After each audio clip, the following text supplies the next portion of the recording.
Bismillahirrahmanirrahim. Assalamualaikum warahmatullahi wabarakatuh. Kali ini kita akan membahas tentang sistem visual. Nah, apa itu sistem visual? Tentu sesuai dengan namanya, sistem visual itu adalah sistem penglihatan. Adapun yang nanti akan kita bahas pada pertemuan kali ini sebenarnya cuma sedikit. Jadi kalau kita buat sistematikanya, yang kita bahas pertama adalah stimulus dari sistem visual atau sistem penglihatan. Kemudian kita akan bahas sedikit anatomi dari organ sistem visual, yaitu nanti adalah mata. Kemudian yang ketiga adalah jalur sistem visual. Jadi bagaimana kita bisa melihat, dimulai dari melihat, stimulus, sampai dengan persepsi dari stimulus tersebut. Kemudian yang terakhir adalah gangguan dari sistem visual. Oke, mari kita mulai pada stimulusnya dulu. Apa sih stimulus dari sistem visual? Stimulus dari sistem visual ini adalah cahaya. Nah, cahaya sendiri sebenarnya adalah gelombang elektromagnetik. Nah, gelombang elektromagnetik ini yang disebut dengan cahaya dan yang bisa dilihat oleh manusia itu dia mempunyai rentang panjang gelombang yaitu 380 sampai dengan 760 nanometer. Di bawah itu, cahaya itu nggak bisa kita lihat. Di atas itu pun, maka kita nggak bisa lihat. Contohnya misalnya seperti apa? Misalnya cahaya sinar matahari misalnya ya. Kalau kita siang-siang, misalnya kita lihat matahari, maka kita tidak mampu untuk melihatnya. Kenapa? Karena panjang gelombang cahayanya itu di luar dari rentang yang bisa dilihat oleh manusia. Nah, bagaimana sih ketika kita melihat kemudian cahaya tadi, maka persepsi kita itu adalah persepsinya menjadi cahaya, menjadi warna, ya menjadi warna, ada warna merah, kuning, hijau, biru, dan seterusnya. Bagaimana sih kita bisa melihat warna itu? Nah, warna itu bisa kita lihat didasarkan pada 3 dimensi pada cahaya. Jadi, cahaya itu ada 3 dimensi, yaitu hue, brightness, dan saturation. Mungkin bingung barangkali dengan penjelasan ini barangkali apa itu hue, apa itu brightness, apa itu saturation. Nanti Anda bisa nyalakan TV ya di rumah, ketika di rumah nyalakan TV-nya, lihat di bagian pengaturan, bagian setting, kemudian di bagian itu nanti ada yang namanya brightness, saturation, hue, bahkan ada yang lain lagi. Nah, coba misalnya brightness, Anda tambah brightness-nya. Bagaimana kalau brightness-nya itu sampai maksimal? Bagaimana brightness-nya kalau dia itu lebih rendah? Nah, seperti itulah cahaya. Jadi, cahaya itu ada dimensi-dimensinya, yaitu 3 tadi yang sudah dijelaskan tadi. Nah, cahaya sendiri nanti, cahaya ini, stimulus cahaya ini akan masuk ke tubuh kita melalui apa? Melalui lensa mata dan nanti akan diterima oleh kornea. Nanti kita bahas yang mana lensa, yang mana kornea. Nah, cahaya tadi, bagaimana bisa sampai kita melihat? Cahaya tadi itu akan dirubah. Gelombang elektromagnetik, tadi kan gelombang elektromagnetik ya cahaya tadi ya. Jadi, energi cahaya, energi elektromagnetik yang punya panjang gelombang 380 sampai dengan 760 nanometer tadi diubah, dikonversi menjadi impuls saraf. Siapa yang mengubahnya? Yang mengubahnya adalah sel-sel reseptor. Nanti sel-sel reseptornya kita bahas. Ada 2 sel reseptor dalam penglihatan, yaitu sel batang dan sel kerucut. Cone cell dan rod cell. Nah, terjadi perubahan impuls saraf, maka kemudian terjadilah potensial aksi. Potensial aksi ini akan menuju sistem saraf pusat ke bagian pusat penglihatan kita atau disebut dengan primary visual cortex yang adanya di lobus occipital yang ada di lobus occipital kita yang di belakang. Oke, kita lanjut lagi ke anatominya. Bagaimana dengan anatomi dari organ dari sistem visual? Nah, yang organ sistem visual itu adalah mata. Nah, ini adalah gambar dari bola mata. Nah, secara kalau kita bagi bagian dari mata itu, maka kita bisa bagi menjadi dua, yaitu bagian depan, ini disebut dengan anterior cavity. Dan bagian belakang itu disebut posterior cavity. Anterior cavity dan posterior cavity. Apa sih maksudnya itu? Anterior cavity itu adalah bagian dari mata yang bisa terlihat. Jadi kalau kita melihat orang lain, kita bisa lihat bagian matanya. Nah, anterior cavity itu terdiri dari pupil, iris, dan sklera. Ya, pupil, iris, dan sklera. Nanti kita bahas tuh sklera itu yang kayak gimana. Ini udah kelihatan sebenarnya sklera itu adalah bagian putih dari mata. Kemudian iris itu adalah yang warnanya suka dirubah-rubah kalau memakai lensa kontak. Biasanya orang Indonesia normalnya warnanya hitam kecoklatan. Kalau orang bule hijau atau kuning, biru, kuning. Kemudian di tengahnya ada pupil. Nah, inilah yang disebut dengan anterior cavity. Di belakangnya yang nggak bisa kita lihat, yang bagian dalamnya, itu yang disebut dengan posterior cavity. Nah,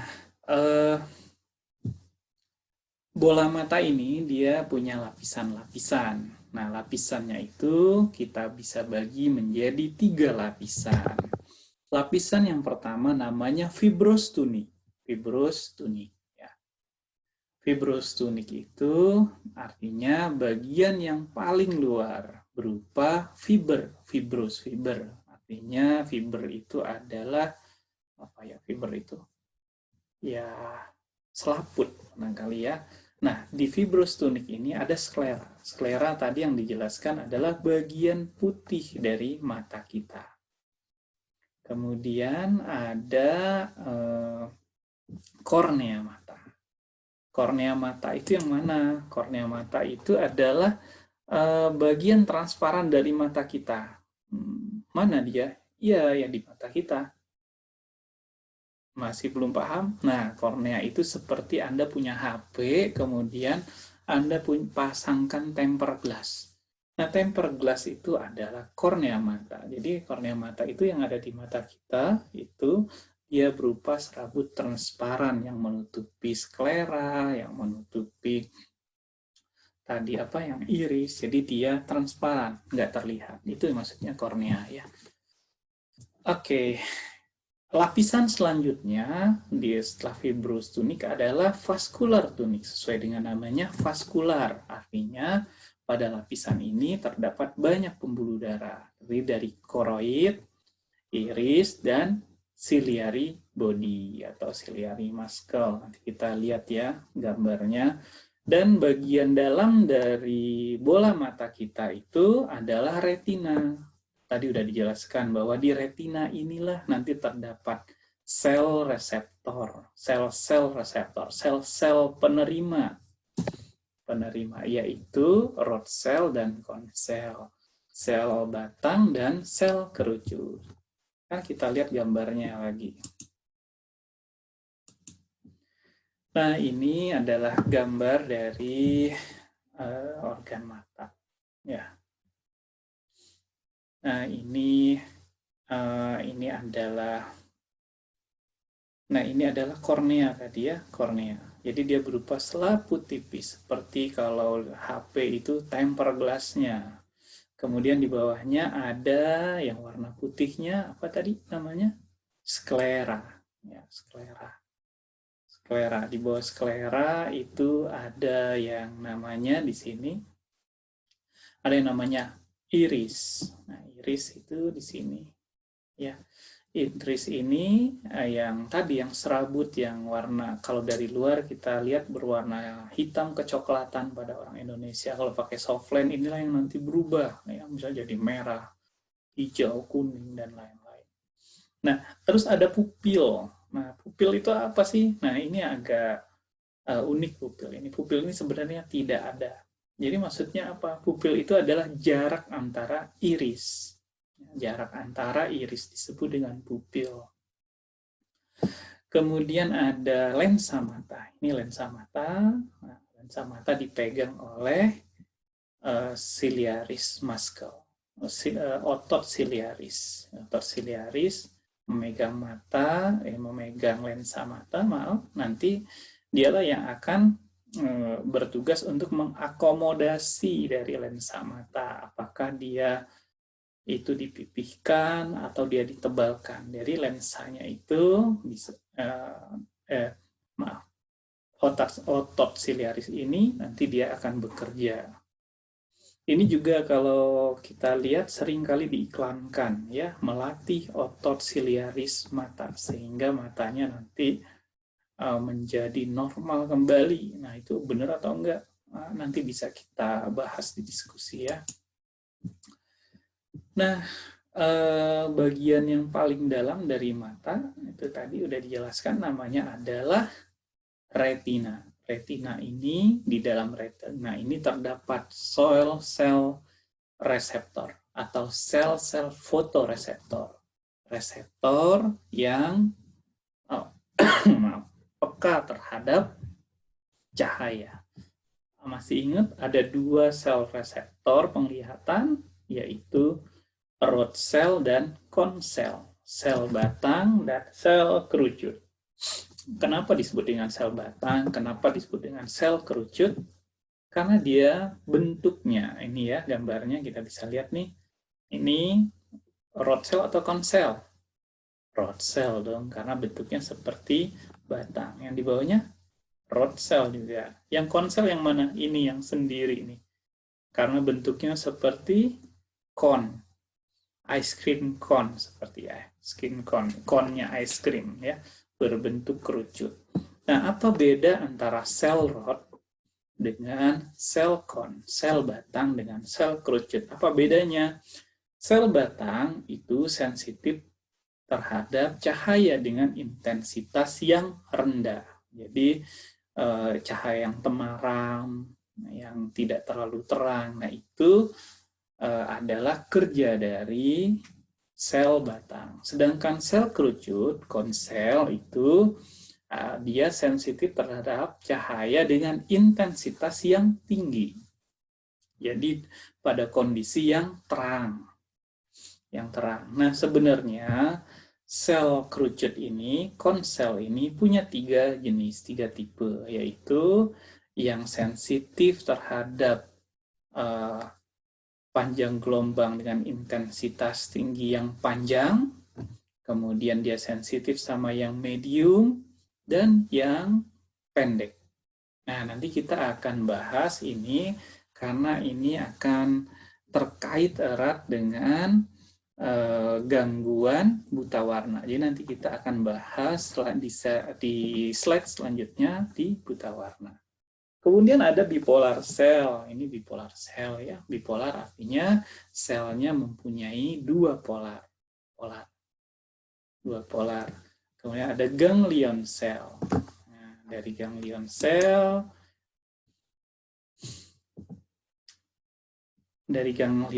nanti diteruskan ke ke saraf optik. Dari saraf optik terus ya, nanti akan disampaikan ke pusat penglihatan di otak yang ada di lobus occipital. Nah, bagaimana sih terjadinya perubahan dari cahaya, energi cahaya menjadi energi listrik atau impuls saraf. Nah, caranya adalah seperti ini. Jadi, di dalam mata kita itu ada yang namanya fotopigmen. Fotopigmen kita itu ada dua bagian. Ada yang namanya opsin dan retinal. Nah, fotopigmen pada manusia ini dia disebut dengan rodopsin. Disebut dengan rodopsin. Jadi gimana caranya ya? Cahaya ketika masuk ke mata kita tadi ya melalui apa? Melalui tempered glass-nya dulu. Apa tempered glass itu? Kornea. Kemudian masuk melalui lensa mata. Dari lensa mata diteruskan cahaya itu sampailah kepada retina, ya, di retina. Nah, di retina cahaya itu akan memecah rodopsin. Sehingga nanti dia berikatan, ya, rodopsin itu berikatan di retina kemudian mengaktifasi terjadinya transduksi, perubahan cahaya menjadi impuls saraf. Nah, caranya gimana? Maka aktiflah fosfodiesterase gara-gara tadi pecahnya rodopsin tadi. Enzim fosfodiesterase itu pecah, dia menghancurkan GMP siklik. Sehingga tertutuplah saluran ion. Karena tertutup saluran ion, maka terjadi depolarisasi. Nah, karena dia nggak akan tertutup terus kan, maka akan terbuka. Ketika terbuka, yang tadinya depolarisasi, maka terjadilah hiperpolarisasi. Terjadinya depolarisasi dan hiperpolarisasi yang terjadi secara cepat, itu yang disebut dengan potensial aksi. Maka terjadilah potensial aksi, terjadilah perpindahan impuls saraf. Impuls saraf. Di mana ini terjadinya? Tadi kan di retina ya, maka dia terjadi sepanjang saraf-saraf di retina tadi, di retina, kemudian di sel bipolar tadi, sel bipolar, kemudian di ganglion, diteruskan ke sel optik. Sel optik, saraf optik atau optik nerve. Ini dia ya. Optik nerve. Kemudian dia melewati optik chiasma. Optik chiasma itu ini yang di tengah persimpangan. Kemudian dia melewati optik tractus. Melewati optik tractus, maka sampailah dia di talamus. Di talamus. Area talamus yang dilewati adalah namanya lateral geniculate. Dari lateral geniculate yang ada di talamus, maka dia diteruskan ke pusat penglihatan kita di lobus occipital yang namanya apa tadi? Primary visual cortex. Oke, paham ya? Mudah-mudahan ya.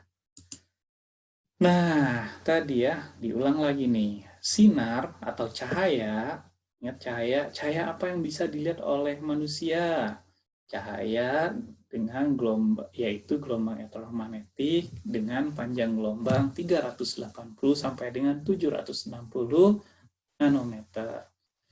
Itu cahaya itu masuk ke mata kita, diterima oleh retina. Di retina ada rod cell dan cone cell, sel kerucut dan sel batang. Kemudian maka di retina ini terjadilah transduksi, terjadi perubahan dari cahaya menjadi impuls saraf.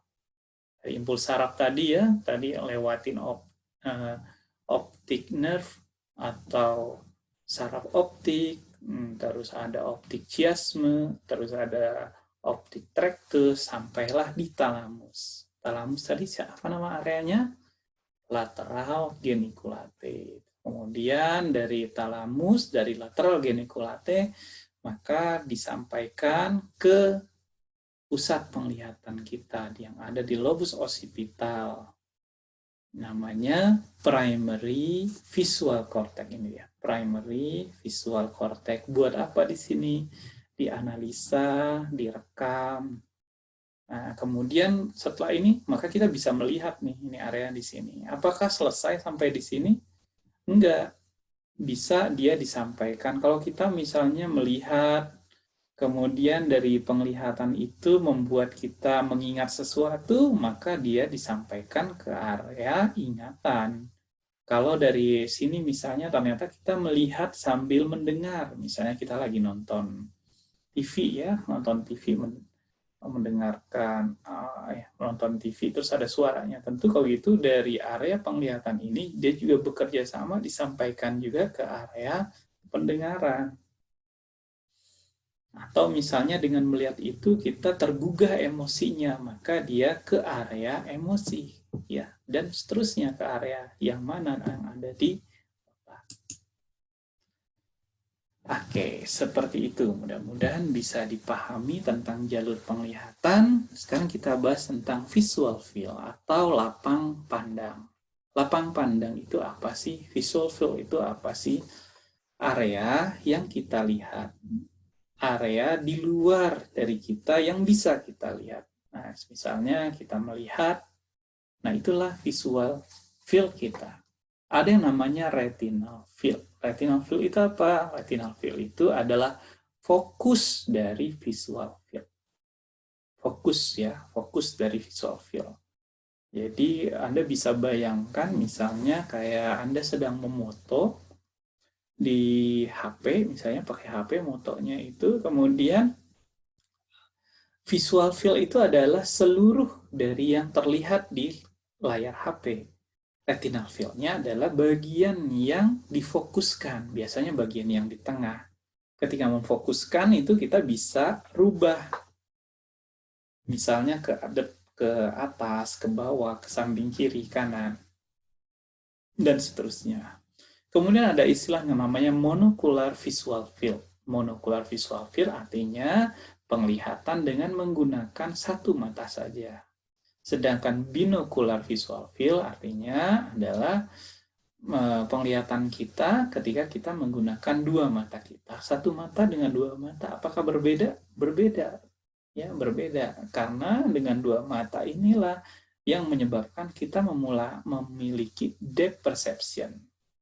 Memiliki persepsi kedalaman.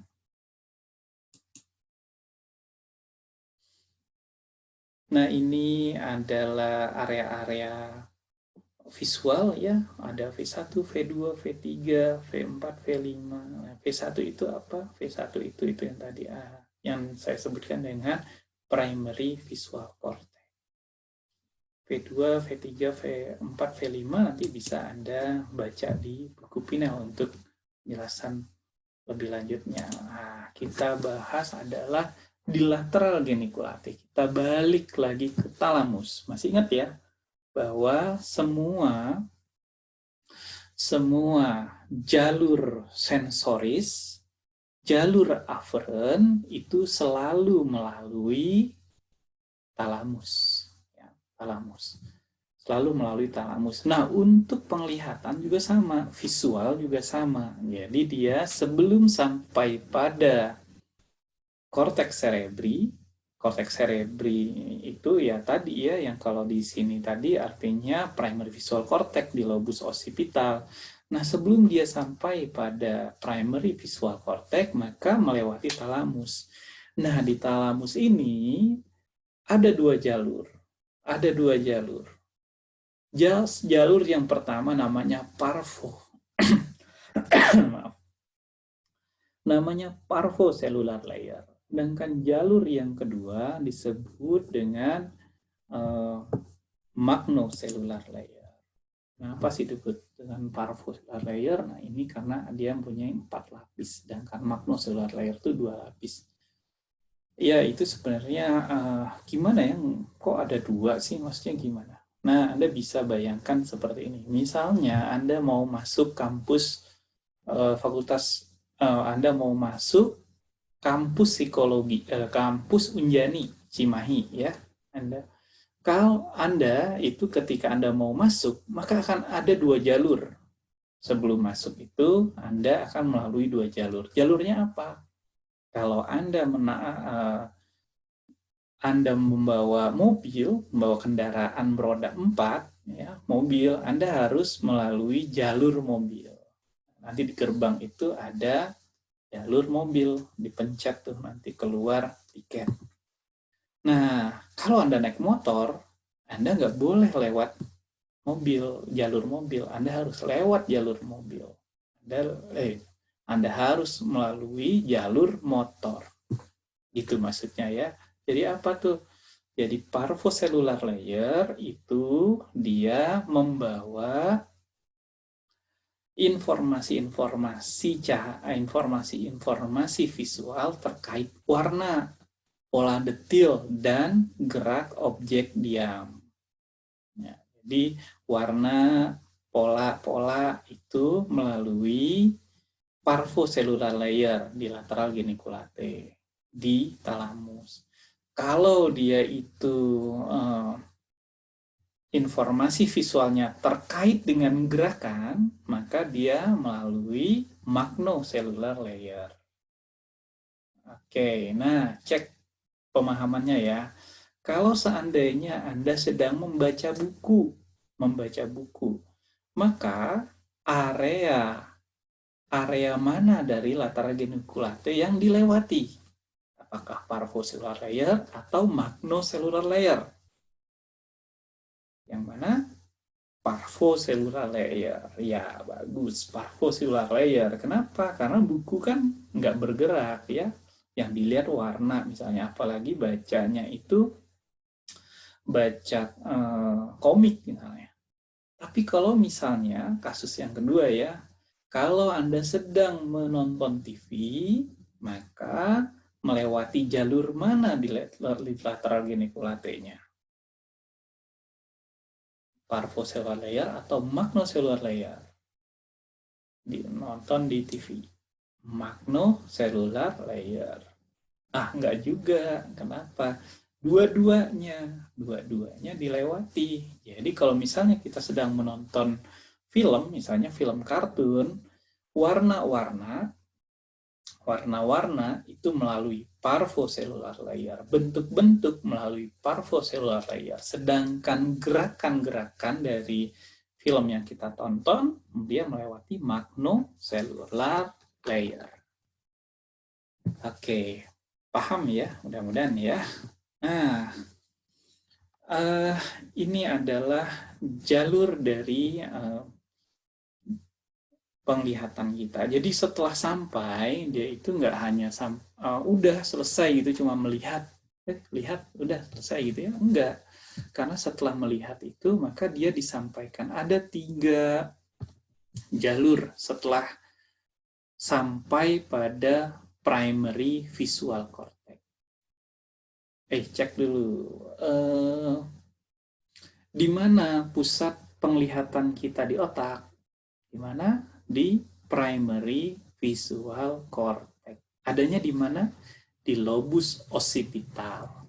Nama lain dari primary visual cortex itu adalah cortex striate. Cortex striate atau striatus. Ya, ini yang paling bawah ini. Nah, ini cortex striatus. Nah, nanti ada jalur dari cortex striate ini atau dari primary visual cortex ini, dia ada jalur ke parietal, ke area tengah dari otak kita, lobus parietal. Nah, kalau jalurnya ke situ, namanya dorsal pathway. Melalui dorsal pathway. Dorsal pathway ini membawa apa? Membawa apa yang kita lihat berupa gerakan-gerakan.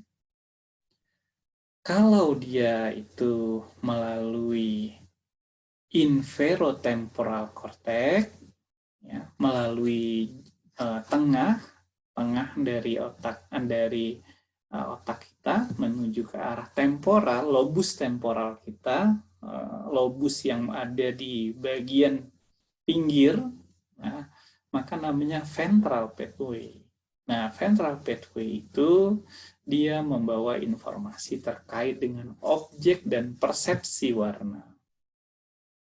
Terus ada satu lagi namanya superior temporal sulcus atau STS. Nah, STS ini gimana? STS ini membawa fungsi visual spasial. Visual spasial, apa sih visual spasial itu? Visual itu penglihatan, spasial itu jarak. Jadi adalah fungsi dalam melihat jarak. Melihat jarak itu kayak gimana? Misalnya ya, Anda sedang mengambil gelas misalnya. Anda mengambil gelas. Nah, Anda mengambil gelas itu misalnya dekat. Kalau gelasnya dekat, maka Anda ambilnya tangannya itu nggak dijulurkan dengan panjang, cukup dengan yang ininya aja, sedekatnya aja, gitu. Tapi kalau gelas itu jauh, maka Anda perlu meraihnya dengan tangannya itu direntangkan sejauh mungkin. Atau bisa jadi Anda harus berangkat dari tempat duduk Anda untuk mengambil gelas itu. Kenapa Anda bisa melakukan itu? Karena Anda memiliki fungsi visual spasial. Fungsi visual spasial itu apalagi? Misalnya Anda sedang memarkirkan mobil mundur, misalnya ya. Atau Anda mau melewati area yang sempit. Anda tahu, oh mobil ini akan bisa melewati atau tidak, itu karena Anda memiliki kemampuan visual spasial, kemampuan melihat yang terkait dengan jarak. Jadi Anda bisa memperkirakan jarak, kemampuan memperkirakan jarak itu yang disebut dengan visual spatial function. Oke. Kita lanjut lagi. Ini tadi sudah kita bahas ya, dorsal sim, ventral sim, dan STS, superior temporal stream. Ini tokohnya namanya Goodell Milner, ya, Goodell Milner. Katanya kunci perbedaan ventral stream dan dorsal stream, yakni dorsal stream mengarah pada interaksi objek atau control of behavior, dan ventral stream sebagai mediasi persepsi kesadaran objek atau conscious perception. Oke, sekarang kita bahas bagian yang terakhir, yaitu gangguan penglihatan atau gangguan visual. Ada beberapa gangguan visual, ya. Ada yang namanya akromatis. Akromatis itu apa? Akromatis, krom, tahu ya, krom. Krom itu artinya kalau hitam putih, artinya cuma bisa lihat hitam putih. Jadi akromatis itu nama lain dari buta warna total, itu namanya akromatis, cuma bisa lihat warnanya hitam dan putih. Gangguan persepsi gerak tadi yang saya jelaskan tadi terkait dengan visual spasial. Visual spasial itu mungkin nggak kerasa buat kita ya, ngambil sesuatu itu biasa aja. Tapi apakah Anda pernah lihat misalnya ada orang yang stroke misalnya ya, habis stroke kemudian dia harus ngambil mengangkat barang, ngangkat gelas misalnya, ngambil gelas, itu dia bisa salah untuk ngambilnya. Atau Anda ada tes misalnya ya, tes itu misalnya ada dokter saraf meminta pasiennya untuk memegang hidungnya misalnya. Buat kita nggak ada masalah untuk megang hidung, tetapi untuk orang yang mengalami persepsi gerak bisa jadi salah. Misalnya dia ngambil hidung, pegang hidung, dia malah pegang pipi atau kepegang angin. Kenapa? Karena nggak ada gangguan persepsi gerak. Terus ada juga istilah agnosia. Agnosia ini apa? Agnosia itu dia tidak dapat mengenali benda walaupun benda tersebut dapat dilihatnya. Dia bisa lihat, tapi dia nggak bisa mengenali bendanya. Nanti ada aperceptive agnosia, ada asosiatif agnosia, juga ada namanya prosopagnosia. Prosopagnosia itu dia tidak bisa mengenali wajah. Jadi kalau dia ini lihat orang lain, dia nggak bisa mengenali. Ini wajahnya siapa? Baginya sama aja wajah orang itu. Tuh. Yang suka film Korea barangkali ini prosopagnosia ini pernah dibahas juga, dijadikan tema di apa K-drama ya, K-drama, tapi saya lupa judulnya, rasanya pernah nonton seperti itu. Ingat, barangkali ada yang ingat bisa share ke teman-temannya ya. Oke, terus ada gangguan lain lagi yang namanya astigmatism. Astigmatism itu apa? Kalau bahasa sederhananya adalah silindris. Gangguan silindris, gangguan memfokuskan sinar, terutama vertikal dan horizontal. Jadi biasanya kalau nulis nggak bisa lurus, ya. Kalau parkir nggak bisa lurus. Ya. Kenapa itu terjadi? Disebabkan karena bentuk yang tidak beraturan dari kornea, atau tidak beraturan dari lensa, atau keduanya. Nah, itu astigmatism atau silindris. Gimana ngebantunya? Dibantu dengan menggunakan kacamata silindris. Nanti tinggal dilihat berapa derajat ininya, gangguan memfokuskan sinarnya. Nah, itu nanti silindrisnya misalnya 1, 2, dan seterusnya. Nah, ini adalah gambar dari lensa mata yang normal, kemudian yang ini yang silindris ya. Silahkan diperhatikan apa beda-bedanya. Kemudian ada gangguan lain namanya buta warna atau color vision, color blind. Color blind itu terdiri dari dua, yaitu total color blind, buta warna total, dan buta warna sebagian, partial color blind. Apa bedanya? Kalau dia total color blind, dia nggak bisa lihat warna, ya, tidak bisa melihat warna sama sekali. Ya, artinya yang dilihat cuma apa? Hitam dan putih saja. Namanya tadi monokromasi atau akromasi tadi yang di depan tadi ya. Ini tentang color blind ini atau color vision disorder ini pertama didokumentasikan oleh Thomas Dalton. Gimana ngecek monokromasi, gimana ngecek total color blind? Lihat yang gambar yang ini. Oke, Anda bisa lihat ada angka berapa di situ? Kalau nggak bisa lihat, cuma kelihatannya hitam putih aja, nggak ada angka, maka Anda bisa jadi adalah orang yang mengalami buta warna total. Terus ada yang namanya dikromasi atau partial color blind. Buta warna sebagian. Buta warna sebagian tuh gimana? Jadi color blind ini kerusakannya adanya di sel kerucut. Dia bermasalah di sel kerucut. Abnormal sel kerucutnya. Nah, ada sel kerucut kan sempat dibahas di awal ya, ada 3 tipe. Kalau semuanya rusak, maka namanya total color blind atau monokromasi namanya. Tapi kalau cuma salah satu saja yang rusak, salah satu tipe dari sel kerucut yang rusak, maka dia menjadi yang namanya dikromasi atau partial color blind atau buta warna sebagian. Buta warna parsial. Namanya protanopia. Protanopia apa nih protanopia? Protanopia itu adalah yang rusaknya sel kerucut pada tipe yang panjang. Jadi panjang gelombang yang panjang, panjang gelombangnya panjang, bingung ya. Sel kerucut itu saya ingetin lagi ya, sel kerucut itu adalah sel reseptor pada manusia untuk melihat atau yang sensitif terhadap cahaya dengan intensitas tinggi.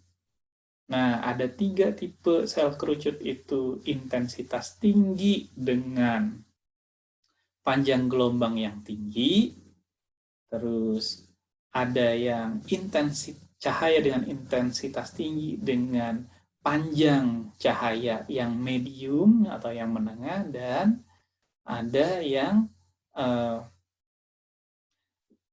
panjang gelombangnya yang pendek. Nah, kalau yang panjang namanya protanopia. Biasanya bermasalahnya untuk warna kuning, ya, melihatnya jadinya kuning. Kalau yang medium namanya deuteranopia. Ya. Biasanya dia jadinya melihatnya warna kuning dan hijau. Kalau yang bermasalahnya di sel kerucut yang sensitif terhadap intensitas cahaya dengan panjang gelombang pendek, short wavelength, maka namanya tritanopia. Tritanopia. Jadi dia cenderung melihat itu kebiruan. Nah, cara ngeceknya gimana? Kalau tadi yang bulat ini untuk melihat monokromasi atau buta warna total, nah kita lihat ini. Buta warna sebagian Anda bisa lihat di gambar kotak yang ada 4 ini. Ini adalah yang normal. Kalau Anda melihat yang normal ini sama dengan yang kotak yang di sebelahnya, ini sama, ada yang ngerasa ini sama? Kalau ini ngerasa sama, maka Anda termasuk protanopia. Kalau yang ini, yang normal ini sama dengan yang ada tulisan deuteranopia, kalau sama, Anda mengalami deuteranopia. Kalau yang ini sama dengan yang paling ujung ini, maka namanya tritanopia. Gimana? Bisa dicek? Mudah-mudahan normal ya. Harusnya masuk fakultas psikologi ya, normal ininya matanya. Oke, gangguan umum lainnya ada namanya presbiopi. Presbiopi ini mata positif plus ya, plus. Biasanya terjadi penurunan penglihatan gara-gara usia. Biasanya gara-gara usia. Jadi melihatnya atau biasa disebut dengan buta apa? Ini bukan buta, apa gangguan ya inilah plus lah ya, biasanya pada orang tua. Jadi kalau baca itu harus agak dijauhkan. Kan kalau yang miopia itu justru didekatkan gitu ya. Nah, atau mata minus, kalau ini mata plus. Terus ada katarak. Katarak, tahu ya katarak itu jadi di lensa matanya terdapat banyak protein. Jadi karena banyak sekali protein di lensa matanya, maka seperti misalnya kayak kaca ya, ada kacanya itu dipenuhi dengan protein sehingga jadinya penglihatannya menjadi buram. Nah, ada lagi glukoma ya. Glukoma ini apa? Kalau glukoma ini bedanya, glukoma ini terjadi peningkatan dari tekanan di dalam mata. Gara-gara apa nih? Gara-gara kadar gula yang tinggi. Biasanya terjadi pada orang yang mengalami diabetes mellitus, sakit gula, diabetes ya. Kadang ada yang salah mengidentifikasi katarak dengan glaukoma. Jadi kadang disebut ya katarak aja, padahal glaukoma itu dia disebabkan karena meningkatnya tekanan di dalam mata atau intraokular. Nah, kemudian infeksi, kalau infeksi sih, ini ya, infeksi, terjadi inflamasi. Ya, inflamasi matanya jadinya merah gitu. Kita pakai obat tetes mata nanti sembuh. Seperti itulah ya. Terus ada retinitis pigmentosa. Apa nih retinitis pigmentosa? Retinitis pigmentosa ini kebalikan dari buta warna. Kalau buta warna kan yang rusak adalah sel kerucut ya, konsel ya, maka retinitis pigmentosa ini adalah yang rusak adalah rod cell-nya, sel batangnya. Masih ingat sel batang buat apa? Sel batang untuk melihat cahaya dengan intensitas rendah yang temaram. Makanya orang yang retinitis pigmentosa itu dia biasanya sulit melihat di kondisi yang temaram. Jadi kalau udah mau malam atau pas malam hari dia kesulitan. Nah, kalau nama lainnya, nama kerennya adalah night blindness. Atau kalau di Indonesia, buta ayam atau buta senja. Seperti itu. Nah, ini juga terkait dengan genetika retinitis pigmentosa ini ya. Sama seperti buta warna. Nah, seperti itu yang bisa saya sampaikan. Selanjutnya, jika ada yang perlu diperjelas, kita bisa bahas di diskusi. Oke, sekian materi yang bisa saya sampaikan. Assalamualaikum warahmatullahi wabarakatuh.